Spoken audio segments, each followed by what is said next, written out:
The 9th chapter. As awful as this world is, it doesn't deserve a child such as you. A child who would trade every living soul for a castle in the sky. A child who possessed the strength and courage of a god, but do nothing to protect what is good. Matathias the Valiant. Deicide stepped through the fold in space, created by the barely functional gate, wiping the fresh blood from his lips, attempting to straighten his ragged uniform. Just as he was through, the connection was cut, leaving him in a field of sweet-smelling grass that came up to his knees. It was blue in color and sparkled in the artificial sunlight that beamed around him. He knelt and ran his fingers over the tops of the soft blue blades. With a gentle tug, he pulled a few of them away from the soft earth and rubbed them between his fingers, and closed them in a loose fist and sniffed at their sweetness.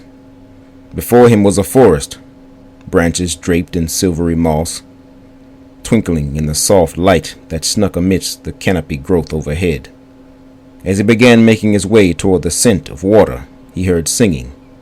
The abyss, now a few sizes larger, hopped from his shirt and spread herself thin so she could catch the sound better. As it passed through her black membrane, the sound was amplified several times over in Deicide's ears. It was a child singing, and the sound of a stream. Minutes later, Deicide came upon a little girl crouched along a stream. Her skin was the color of gold, eyes like twinkling diamonds. On top of her head was a mass of thick brown locks that spilt over her shoulders, down to her waist. She was wearing a simple white dress, adorned with frilly pastel cordons, almost mocking Deicide's own war ribbons that hung at the sides of his waist. He smiled, as if there was ever a member of an Eater division that attended tea parties and dances with stuffed animals. As he came closer, though, he could see that she had a pair of short antennae, each tipped with a blue light, and two umbilical tails like his own, though they were also shorter. On further inspection of the cordons looped at her waist, Deicide could see his family crest at the top, a throne with wool sleeping at its foot. But on the throne, there was a book and a dagger, and the entire scene was backdropped by a golden sun.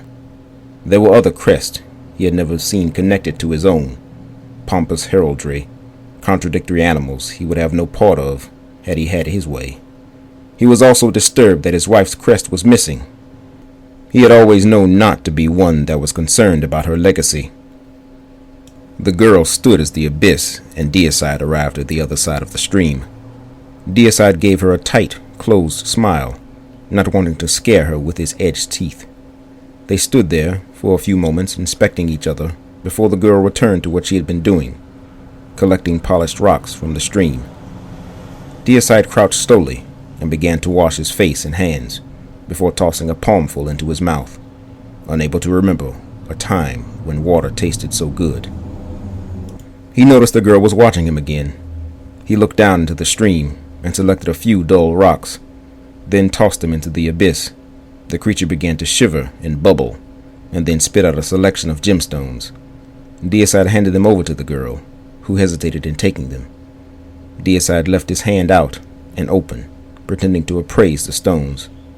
When she finally took them, the sides of her mouth pulled into a familiar tiny grin, her large diamond eyes like smiles turned upside down. Perhaps Not had found a way, he thought. She spoke to him in a strange dialect of his native tongue. "Are you God?" she said. "What?" Deicide said. "God will return to his children in the form of a weary soldier. His children would know him from his dark skin, eyes of diamond, and his living shadow," she said. "Sounds like me, but I am no god. God is only a pretender," Deicide said. "Is that from a story?" he said. The girl nodded. "Do you eat meat?" "I was told that God eats the flesh of animals and people," she said. Little one," Deicide said, making sure he had wiped the blood from his lips. "I'm looking for a gate that will take me to the bridge," he said. "The machine mother controls all gates," she said. "Where is this woman?" Deicide said. "The great tree on the hill there," she said. "My village is on the way. There is food and refreshment." "Thank you, little one, but I really," he said. The look on the girl's face changed immediately. Her eyes widened, and her mouth became a pink tilde. Deicide was wary of offending locals, but in his state, he would be highly vulnerable to an ambush. Though he and the Abyss had just recently fed, the bodies they occupied took an enormous amount of energy to function efficiently. Within a few hours, she and the Abyss would be gravely hungry once more. The little girl extended her hand, but Deicide did not extend his. Instead, he listened to the whispers from the Abyss.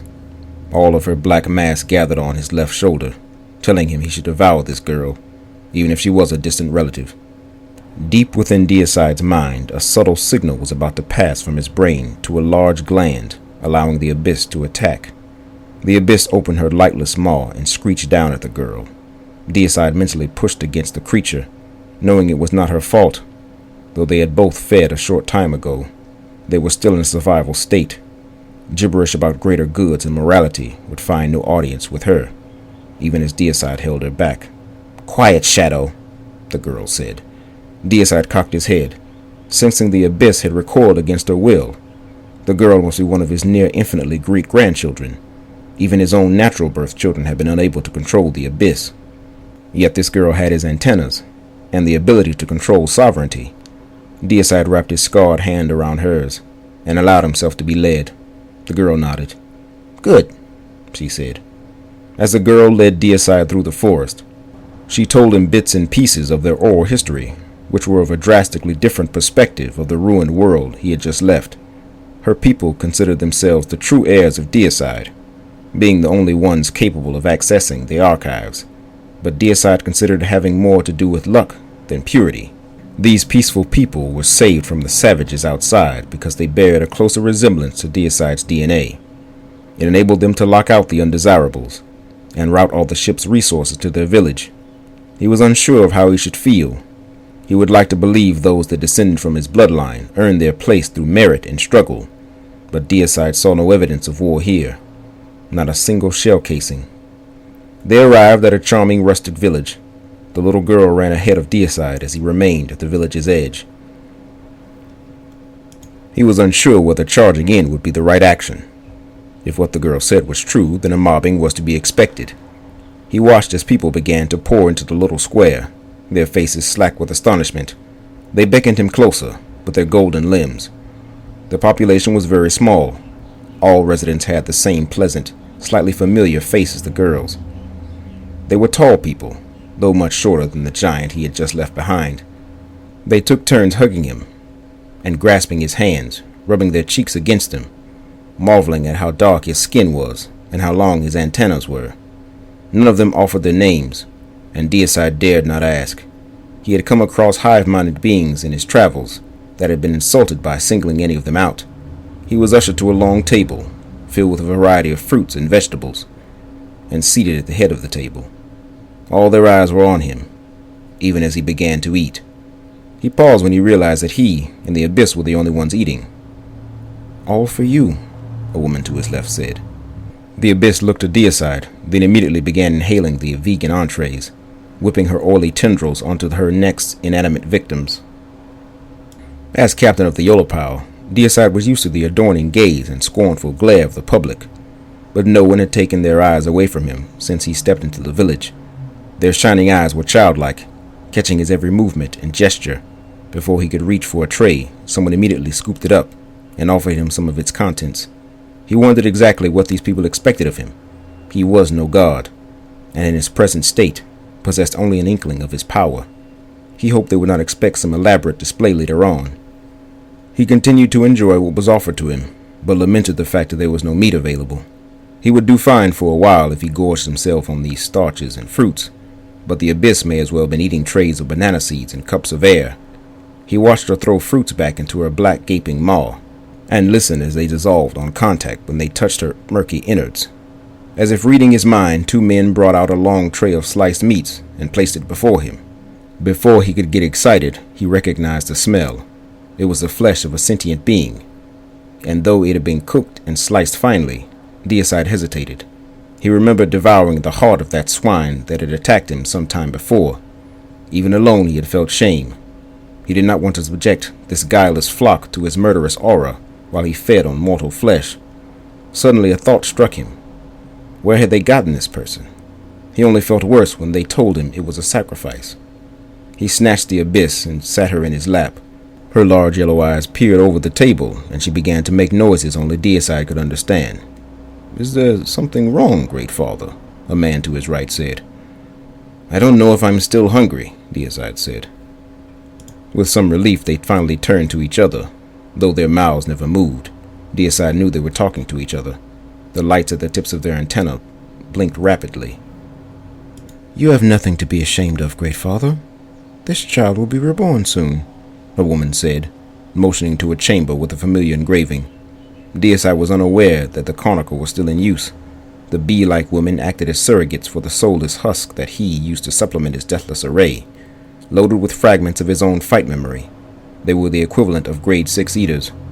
Wiggling from his grasp, the abyss waddled onto the table and began tearing into the flesh, increasing her size with each bite. Deicide sat his chin on his knuckles as those gathered stared back at him, ever smiling, though he was unable to force one himself. After the abyss had consumed most of it, she brought back a sizable portion for Deicide.